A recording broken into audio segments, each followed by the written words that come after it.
Namanya Adit, seorang pemuda berusia 25 tahun yang dulunya dikenal ceria, penuh semangat, dan selalu bisa membuat orang lain tertawa. Tapi 2 tahun terakhir, hidupnya berubah. Semangat itu perlahan menghilang. Ia mulai menarik diri dari teman-teman, pekerjaannya terbengkalai, dan setiap pagi terasa berat seperti memikul beban tak kasat mata. Depresi datang perlahan tanpa permisi. Awalnya hanya rasa lelah yang tak kunjung hilang, lalu muncul pikiran-pikiran negatif yang terus berputar. Aku tidak cukup baik, aku hanya beban, tidak ada yang peduli. Adit mencoba menyembunyikan semua itu. Ia berpura-pura baik-baik saja, tapi di malam hari ia sering menangis sendirian, tanpa tahu alasan yang jelas. Ya Tuhan, mengapa aku harus mengalami hal seperti ini? Aku capek. Hingga suatu hari, ia tak kuat lagi. Ia mengurung diri di kamar selama 3 hari, tidak makan, tidak bicara. Ibunya, Bu Rina, mulai merasa ada yang tidak beres. Ia mengetuk pintu kamar Adit, memanggil dengan lembut, tapi tidak mendapat jawaban. Adit, buka pintunya, Nak. Akhirnya, ia duduk di depan pintu dan berkata, Depan. Adit, kalau kamu capek, Ibu di sini. Kamu nggak sendiri. Kata-kata itu membuat air mata Adit jatuh. Ia membuka pintu perlahan dan memeluk ibunya dan menangis dalam diam. Hari-hari setelah itu tidak langsung membaik, tapi itu adalah awal dari perubahan. Bu Rina mengajaknya ke psikolog, menemaninya dalam setiap sesi terapi.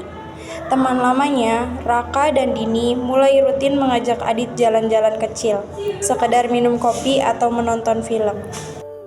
Ayo Dit, kita minum kopi. Iya Dit, sekalian juga nonton. Pasti capek kan? Pelan-pelan, kabut di kepala Adit mulai menipis. Ia belajar mengenali pikirannya, menerima bahwa meminta bantuan bukanlah tanda kelemahan. Justru itu langkah keberanian pertama.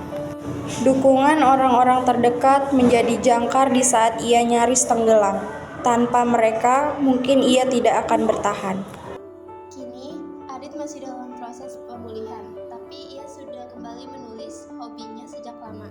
Ia juga mulai aktif berbicara tentang kesehatan mental, berharap bisa menjadi cahaya kecil bagi orang lain yang sedang berjalan dalam kegelapan. Pesan cerita, depresi bukan sekadar rasa sedih, itu nyata dan bisa menghancurkan. Tapi dengan dukungan keluarga dan teman, serta keberanian untuk mencari bantuan, setiap orang bisa menemukan jalan keluar. Tidak ada yang perlu dilalui sendirian. Bantuan itu ada, dan harapan selalu mungkin ditemukan, bahkan di tengah kabut sekalipun. Menjaga kesehatan mental itu sangat penting loh, karena berpengaruh besar pada kemampuan kita untuk berpikir, merasa, dan berperilaku. Kesehatan mental yang baik memungkinkan kita untuk menghadapi stres, menjaga hubungan yang sehat, dan membuat keputusan yang bijaksana.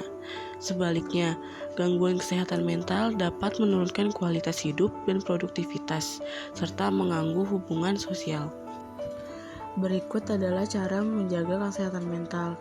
Yang pertama, berolahraga secara teratur.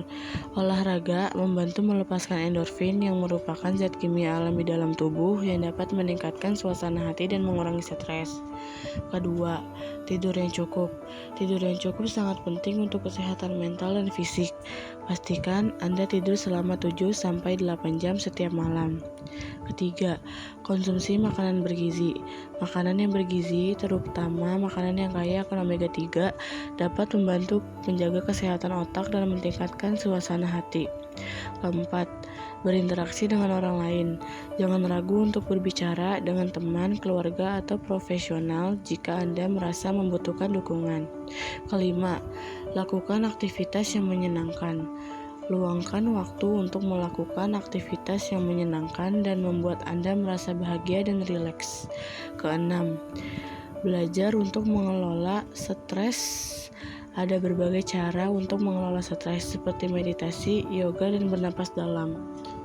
Adit.